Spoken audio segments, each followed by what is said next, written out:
Bismillahirrahmanirrahim. Assalamualaikum warahmatullahi wabarakatuh. Sebelumnya perkenalkan, nama saya Adam Sanjaya dari kelas Teknik Elektronika 1A.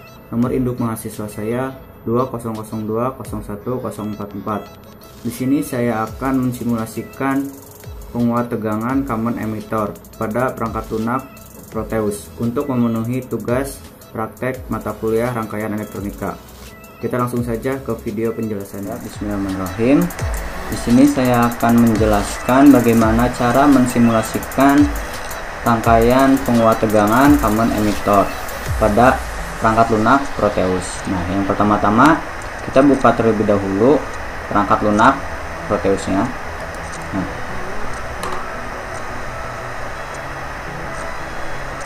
maka tampilan awal dari Proteus ini akan seperti ini. Kemudian di sini saya akan menggunakan komponen resistor, kapasitor, dan transistor. Untuk memilih komponen tersebut, di sini kita bisa ke bagian komponen mode, lalu ke bagian P atau pick from library sini, klik saja. Nah, kemudian kita cari komponen apa yang akan digunakan. Yang pertama di sini saya akan menggunakan resistor, res, kemudian double klik. Kemudian kapasitor, nah di sini double klik, dan yang terakhir yaitu transistor. Di sini saya menggunakan transistor dengan tipe 2N222. Nah, ini merupakan transistor bipolar, tipenya NPN. Double klik. Jika sudah selesai, kita close bagian sini. Nah, yang selanjutnya di sini saya akan memasukkan komponen-komponen yang akan digunakan. Nah, teman-teman bisa menyusunnya seperti ini.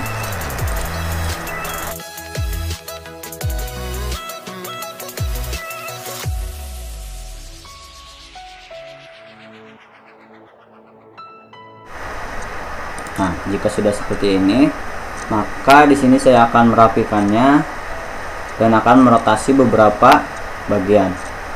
Sebelum saya merotasinya, saya akan menjelaskan sedikit apa sih itu penguat tegangan common emitter. Nah, maksud dari penguat tegangan common emitter ini di mana pada bagian emitter ini, nah ini nantinya akan dihubungkan ke ground, sedangkan basis itu akan menempatkan input, dan sedangkan kolektor ini sebagai outputnya. Nah, sini saya akan merapikan yang terlebih dahulu. Kita rotasi.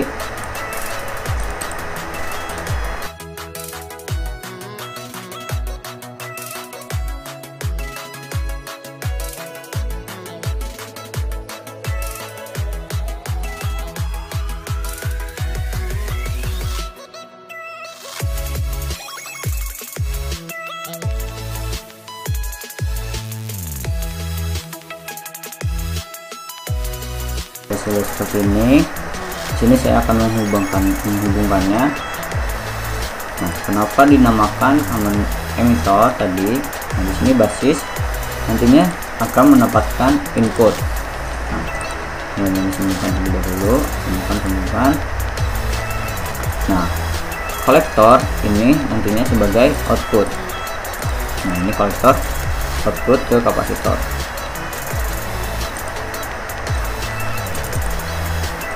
Ini emitter, ini akan dihubungkan ke ground. Nah, kenapa dinamakan common emitter? Karena emitternya dihubungkan ke ground. Nah, ini dihubungkan kembali dan groundkan. Yang selanjutnya, di sini saya akan menambahkan sumbernya dan akan menambahkan ground. Untuk menambahkan sumber, kita ke bagian generator mode. Nah, pilih generator mode. Kemudian di sini saya akan memilih DC. Nah, kita masukkan sini, klik. Di sini lagi satu, klik. Yang selanjutnya yaitu ground. Nah, kita ke bagian terminal mode, ground. Nah, di sini. Lalu hubungkan. Setelah itu, di sini ya saya akan mengedit atau mengubah beberapa ukuran-ukuran dari transistor, kapasitor, dan sumber yang akan digunakan. Pertama-tama di sini saya akan mengedit bagian sumber sini, bagian sumber di kapasitor 1. Sini saya akan mengubahnya dari DC ke sine.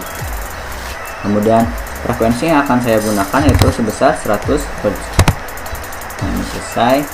Kemudian kapasitor.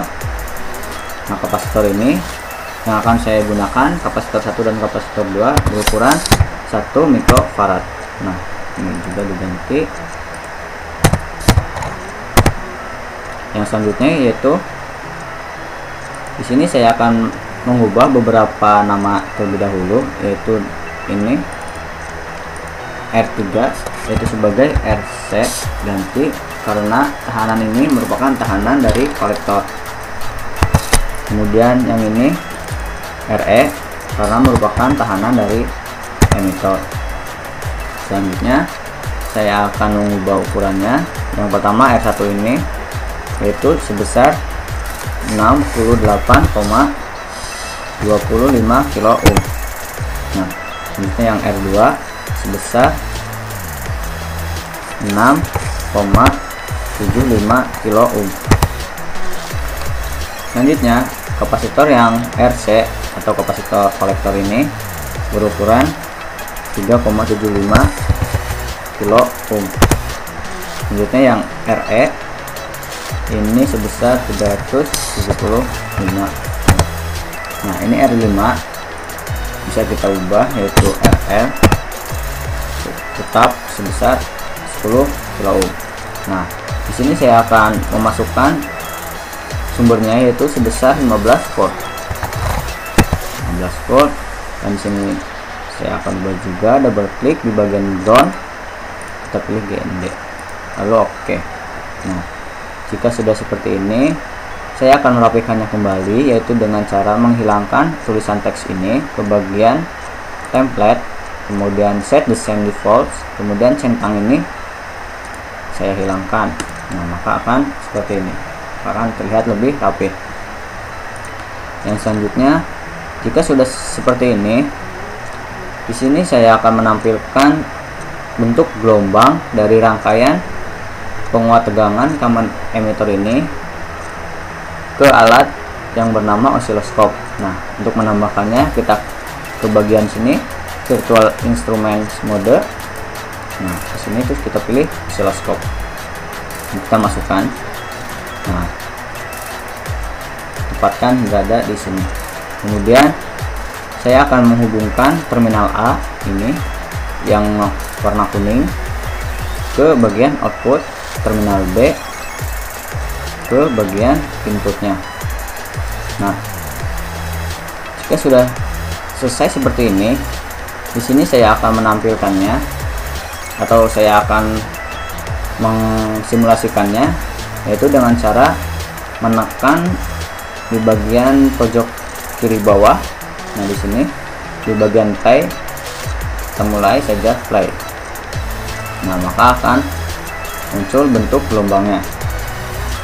Gelombangnya akan seperti ini. Sini saya akan mengaturnya terlebih dahulu.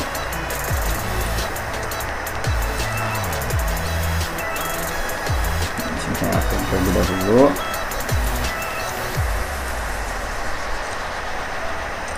Saya samakan dua, ini bagian channel 2 atau B, ini channel B nih, channel B, ini channel A. Channel A di sini yaitu saya hubungkan ke bagian output. Nah, ini bagian output yang warna kuning, ini output, kemudian yang biru ini channel B saya hubungkan ke input.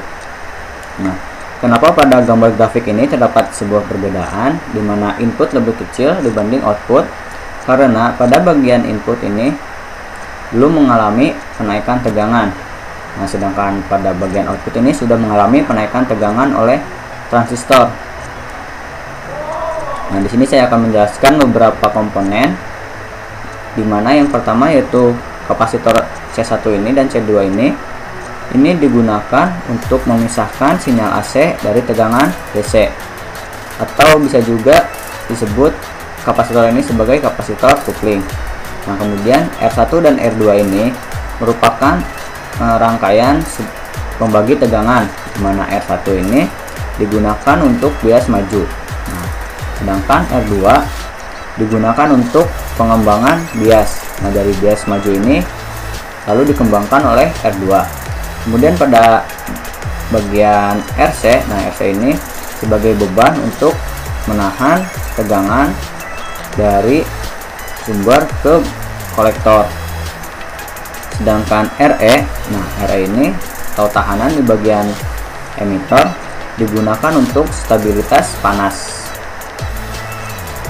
Dan yang terakhir di sini merupakan RL, digunakan untuk resistansi beban. Nah, ini resistansi beban rangkaiannya.